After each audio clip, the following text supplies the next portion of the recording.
Hello everyone, সবাই কেমন আছো? আশা করি সবাই খুব ভালো আছো। আবারও চলে এসেছি আর একটা নতুন ভিডিও নিয়ে। তোমাদের আশা করি তোমরা যখন দেখবে খুবই ভালো লাগবে। তো এইটা হচ্ছে আমাদের অযোধ্যা যাওয়ার ভিডিও। আমরা অযোধ্যা গিয়েছিলাম আগস্টের শেষের দিকে। তো এটা আমাদের ট্রেনে করে গিয়েছিলাম। তো আমাদের ট্রেনটা ছিল জম্বু তাওয়া এক্সপ্রেস। এটা কলকাতা স্টেশন থেকে ছাড়ে 12টা পৌনে 12টার দিকে। তো সকালের দিকে ছিল। তো ভালোই টাইমটা ছিল, আর পৌঁছানোর টাইমটাও ভালো ছিল অযোধ্যায়। পরের দিন আর কি সকালবেলা আমরা 7:30টায়, একটু আধ ঘন্টা 1 ঘন্টা মতন লেট হয়েছিল। তো আমরা সকাল প্রায় 6:30টায় নামার কথা ছিল। তো আমরা 7:30টার দিকে অযোধ্যা স্টেশনে নামি। তো প্রচুর বেশ ভালোই রকমই কলকাতা থেকে ট্যুরিস্ট গেছে। অনেকেই নামলো অযোধ্যায়। তারপর অযোধ্যায় আমরা এসে একটা গাড়ি, স্টেশন থেকে বাইরে আসার জন্য একটা গাড়ি বুক করে, জিনিসপত্র ছিল অনেক বলে সেই জন্য একটা গাড়ি বুক করে সবাই মিলে আমরা 4 জন মিলে গিয়েছিলাম। তো আমার মা, আমি আর আমার 2 দিদি। তো সব হোটেলে গিয়ে উঠে তারপর একটু বিশ্রাম নিয়ে ওখান থেকে আমরা একটা টোটো ভাড়া করে সেই দিনের মতন পুরো ওনার সঙ্গেই আমরা ঘুরি। তো উনি প্রথম আমাদের নিয়ে যায় কনক ভবন, যেটা সীতা মাতাকে তার শাশুড়ি মা কইকেয়ী দিয়েছিলেন মুখ দেখে।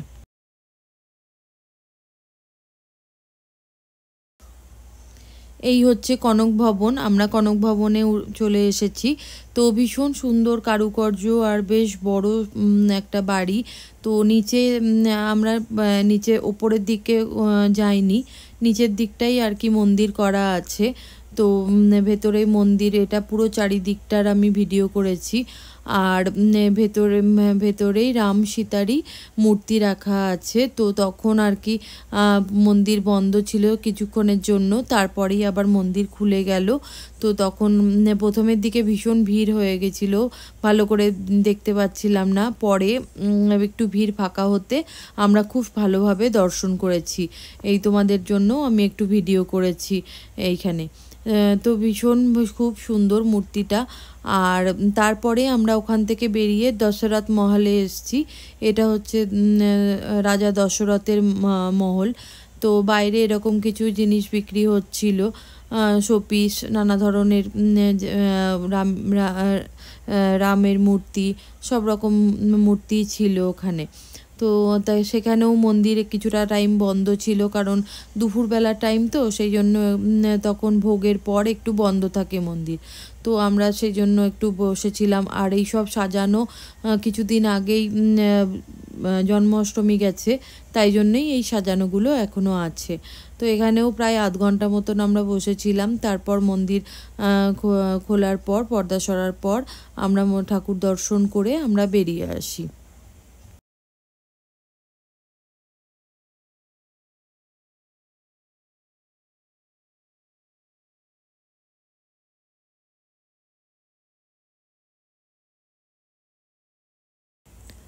তারপর সকাল থেকে ঘুরে বেড়ানো হচ্ছে, আমাদের খাওয়া দাওয়া কিছু হয়নি। তো আমরা চলে গেলাম সোজা একটা রেস্টুরেন্টে। সেখানে আমরা গিয়ে থালি অর্ডার করলাম। তো এটা হচ্ছে কনক রসোই বোধহয় নাম ছিল। ভালো ছিল রেস্টুরেন্টের খাবারটা। আর তারপরে আমরা সোজা চলে আসলাম, ওই পেছনে কনক ভবন দেখা যাচ্ছে। আর এটা আমরা চলে আসলাম রামচন্দ্রের সিংহাসন।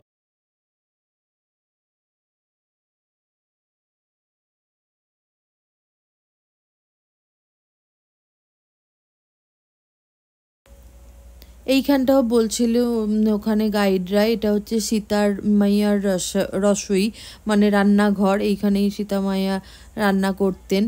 আর এখানেও মন্দির কিছুটা বন্ধ ছিল সব জায়গাতেই। তো এখানেও পুজো হচ্ছিল। এখানে একটা মানে যে যে ইচ্ছা মতন এখানে দান করতে পারো গোপালের ভোগের জন্য। তো এখানে পুরোহিত আছেন, পুরোহিতরাই আর কি বলে দেয় কি তারপর আমরা চলে আসি হনুমানগড়ি। হনুমানগড়িটা এই যে চূড়াটা দেখছো এটাই হনুমানগড়ি। আমার ভালো করে পুরো সামনে থেকে ভিডিও করা হয়নি। হনুমানগড়িটা অনেকটাই বড়। এটা রামচন্দ্র হনুমানজির জন্য বানিয়ে দিয়েছিলেন এই হনুমানগড়িটা। তো হনুমানগড়িটা দর্শন করে তবেই আর কি রাম মন্দির দর্শন করতে হয়, এটাই নাকি। তাই জন্যই আমরা আগে হনুমানগড়ি দর্শন করে তারপর রাম মন্দিরে এসেছিলাম। তো এই হনুমানগড়িতে আমরা পুজো দিয়েছি, ওখানে পুজো দেওয়ার ব্যবস্থা আছে। আর তারপরে হচ্ছে এই যে রাম জন্মভূমি, আমরা সামনেই দাঁড়িয়ে আছি এখানে। তো এইখান থেকে এই রাস্তা, আর এই রাস্তা থেকেই তোমাদের এখানে এই সেবা তীর্থকেন্দ্র। তারপর আবার আমরা ওই টোটো করেই চলে আসি সরজু নদীর তীরে। এটা উপর থেকে দেখেছি, মানে ওপর থেকে বলতে এটা নিচে নেমে তখন যায়নি। এরপরেও এটা হচ্ছে পুরো সরজু নদীর ধারটা পুরো ব্রিজের ওপর থেকে আমরা দেখেছি। পরে অবশ্য নিচে গিয়ে ভিডিও করা আছে। তো এইখানটা আমরা যখন যাচ্ছিলাম রাস্তা ক্রস করে, তো আর কি টোটো থেকে নেমে একটু ব্রিজ থেকে ভিডিও করেছিলাম। এটা হচ্ছে এই বড় নদীটা, এটাই হচ্ছে সরজু নদী। সরজু নদীর তীরে অযোধ্যা নগরী। আমরা ওই রাম মন্দিরের ওখানটা আর বলা হলো না। আমরা ওইখান থেকে হেঁটে গিয়েছিলাম ওখানে সেবা তীর্থকেন্দ্রে। ওখানে ব্যাগ রেখে ওখান থেকে যারা হুইল চেয়ার করতে চায়, বয়স্কদের জন্যে হুইল চেয়ারের ব্যবস্থা আছে। তো ওখান থেকে টিকিট নিয়ে হুইল চেয়ার করে যাওয়া যায়, আর এমনি নর্মালিও হেঁটে যাওয়া যায়। খুব একটা বেশি দূর নয়, একদম 1 কিলোমিটার মতন। যদি জোরে হাঁটা হয় 10 থেকে 15 মিনিট মতন টাইম লাগবে। তো আমরা সোজা চলে গেলাম, আর ভীষণই ভালো দর্শন হয়েছে, ফাঁকা ছিল। তো তারপরে আমরা এই মন্দিরটা হচ্ছে বাল্মীকি মুনির মন্দির। বা এই যে দেয়ালে এটা পুরো রামায়ণ লেখা আছে দেয়ালে। রামায়ণ, পুরো রামায়ণটা এই প্রত্যেকটা দেয়ালে পুরো কমপ্লিট করা আছে। আর বাল্মীকি মুনি আর লব কুশকে নিয়ে একটা স্ট্যাচু আছে।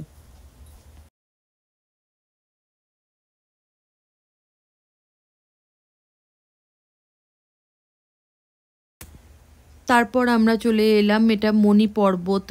মণি পর্বতটা হচ্ছে সীতা মাতা যত বিয়েতে গয়না পেয়েছিলেন সেইখানে এই পর্বতের এইখানে রাখা হয়েছিল, তাই জন্য এটার নাম মণি পর্বত রাখা হয়েছে।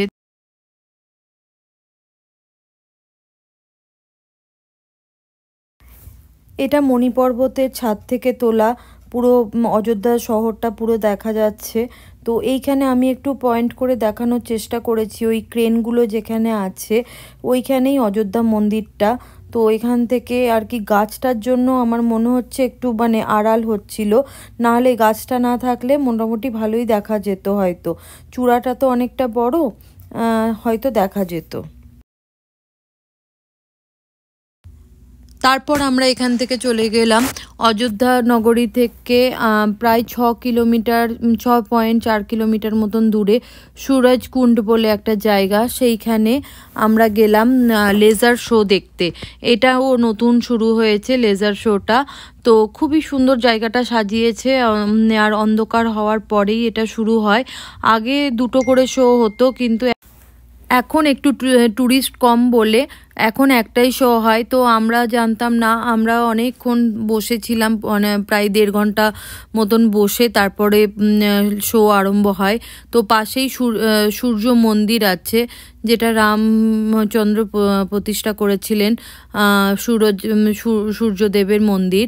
তো সেটা আমরা দর্শন করে প্রায় 1.5 ঘন্টা মতন বসে তখন দেখলাম লাস্টের দিকে অনেক লোকজন এলো, তারা হয়তো টাইমিংটা সঠিক জানে, তো আমরা জানতাম না বলে আমাদের বসে থাকতে হয়েছে। তো জায়গাটা ভালো ছিল, কিন্তু খুব গরম ছিল। আমরা একটু গরমের সময় গেছিলাম, বেশ ভালোই গরম ছিল, তো যার জন্য আর কি অসুবিধা লাগছিল। তো এইবার শুরু হয়েছে শোটা, প্রায় 40 মিনিট মতন শোটা ছিল। খুব ভালো দেখালো শোটা, খুব সুন্দর লাগলো দেখতে। আর তারপর আর এটা মন্দির থেকে প্রায় অনেকটাই দূরে। আমরা যেই টোটো করে সারাদিন ঘুরেছিলাম সেই টোটো সঙ্গেই আমাদের কন্ট্যাক্ট করা ছিল, সেই আমাদের নিয়ে গিয়েছিল ওইখানে। তো 6.4 কিলোমিটার মতন দূর ছিল।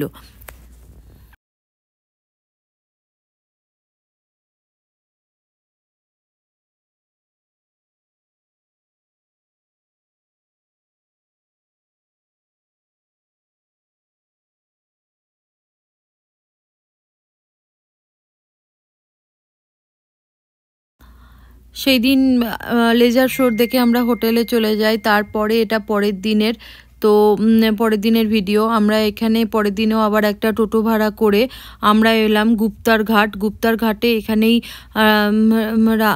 রামেরা চার ভাইরা এখানেই জলে সরজু নদীর তীরে এসে নিজেদের নিমজ্জিত করেছিল স্বেচ্ছায়। তো সেই ঘাটে আমরা দর্শন করতে এসেছি এবং আমরা বোটিং করলাম ওখানে। তারপরে চান টান সেরে ওখানেই পাশেই একটা শিব মন্দির আছে, ওই মন্দিরটা যেটা দেখা যাচ্ছে, মন্দিরে পুজো দিলাম। নদীটা বিশাল বড় আর খুব সুন্দর, কিন্তু জলটা ভীষণ ঘোলা আর ভীষণ নোংরাও যাচ্ছিল। আর প্রায় অনেকক্ষণ ধরে আমাদের বোটিং করা হলো। 20 মিনিট মতন টাইম দিয়েছিল, তো আমাদের অনেকটাই নিয়ে গিয়ে এদিক ওদিক ঘুরিয়ে আনলো। তারপর আমরা বোটিংয়ের পরে আমরা গিয়ে চান টান সেরে মন্দিরে পুজো দিলাম। এখানে একজন ব্রাহ্মণের কাছে শুনলাম যে রামচন্দ্র এখানে গৌমাতাকে পুজো করে ওনা খাইয়ে কিছু খাইয়ে তারপর নাকি এই সরজু নদীতে নিমজ্জিত হন।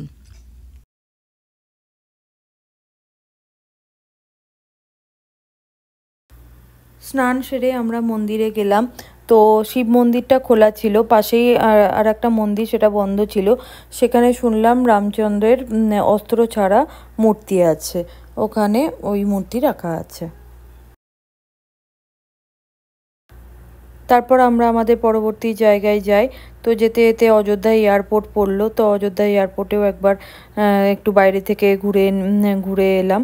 তো তারপর আমরা চলে যাই হনুমান আর ভরতের যেখানে মিলন হয়েছিল সেই জায়গাটায় একটা মন্দির করা আছে, আর ভেতরে হনুমানজি আর ভরতের একটা স্ট্যাচু করা আছে, দুজনকে আলিঙ্গন করছে সেরকম একটা ফটো। এই যে এইটা হচ্ছে মূর্তিটা করা আছে।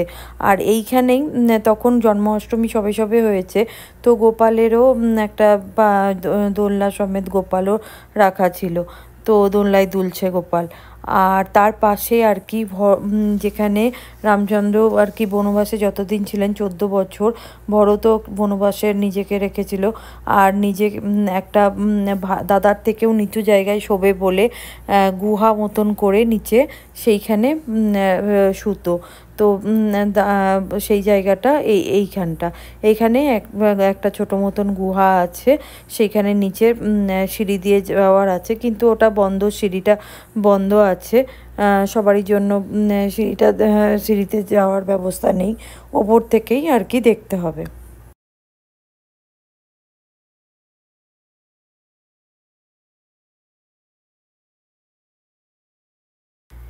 এই গুহাটার নাম শ্রী প্রাচীন ভরত গুহা নামেই পরিচিত। তো এখানেই ভরত 14 বছর কাটিয়েছিলেন। তারপর আমরা আমাদের হোটেলে আবার ফিরে আসি।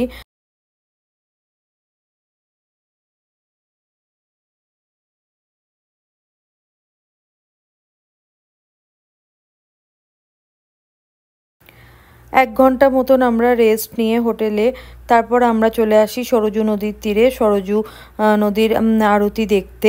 তো আস্তে আস্তে আমাদের একটু লেট হয়ে যায়, তো আমরা সেরকম ভালো জায়গা পাইনি, তবুও আর কি একটু দাঁড়ানোর মতন জায়গা পেয়ে পুরো আরতিটা দেখেছি। খুব সুন্দর আরতি, মানে বেশ অনেকটা বেনারস বা হরিদ্বারে যেমন দেখা যায় সেই রকমই। তো ভালোই ভিড় হয়েছিল প্রচণ্ড, তাই মানে ভালো জায়গা পাইনি, একটু পেছনে তবুও ভিডিও করেছিলাম। আর তারপর আরতি দেখে আমরা ওপরের দিকে উঠে আসি, একটু ঢাল মতো।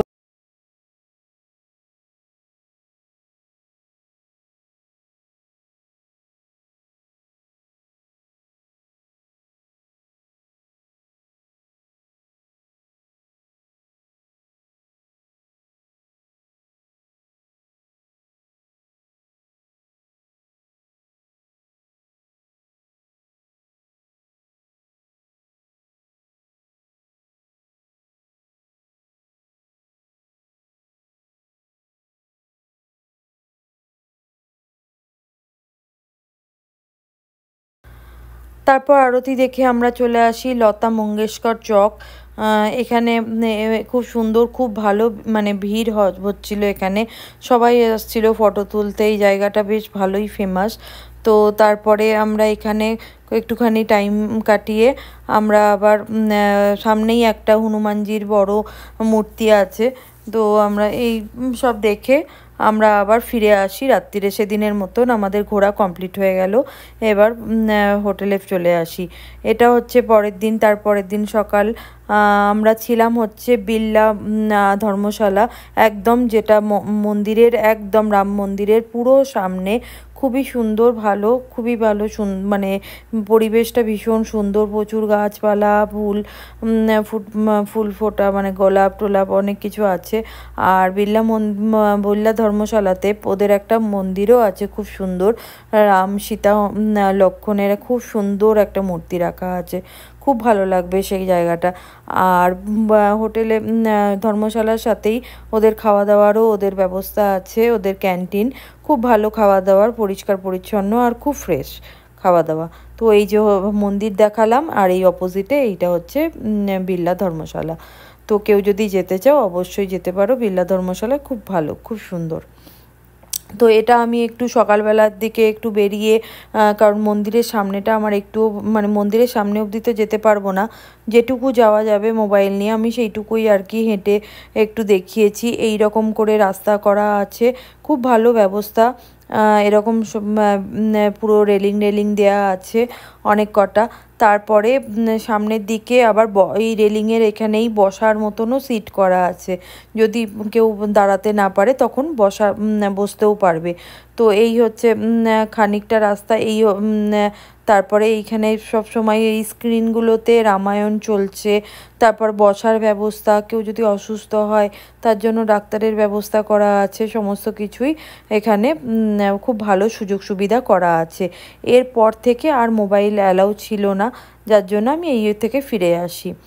তো আবার ফিরে এসে আমি আমাদের যে বিড়লা ধর্মশালায় ছিলাম সেইখানটা আরেকটু আমরা বেরিয়ে এসেছি, আমরা রেডি হয়ে গেছি ব্যাগ ট্যাগ গুছিয়ে। আমাদের চেক আউট করার টাইম হয়ে গেছে, 10টার মধ্যে ওখানে চেক আউট করতে হয়। আর আমাদের ট্রেন ছিল 11:30 কি এরকম, আমার ঠিক খেয়াল পড়ছে না। তো ট্রেন আমাদের প্রচুর লেট ছিল, প্রায় 3 ঘন্টা মতন ট্রেন লেট ছিল। তবুও আমরা ঠিক টাইমেই চলে আসি। তো এটা আমরা আবার সেবা তীর্থ কেন্দ্রতে এসে বসে আছি। তো একটু ওখানটায় মন্দিরে আর যাওয়া ভেবেছিলাম, তো আর হলো না, ব্যাগপত্র ছিল নিয়ে বসেছিলাম। তো এইবার আমরা চলে এসেছি অযোধ্যা ধাম স্টেশনের সামনেটা। স্টেশনের ভিডিওটাও একটু করে দিয়েছি।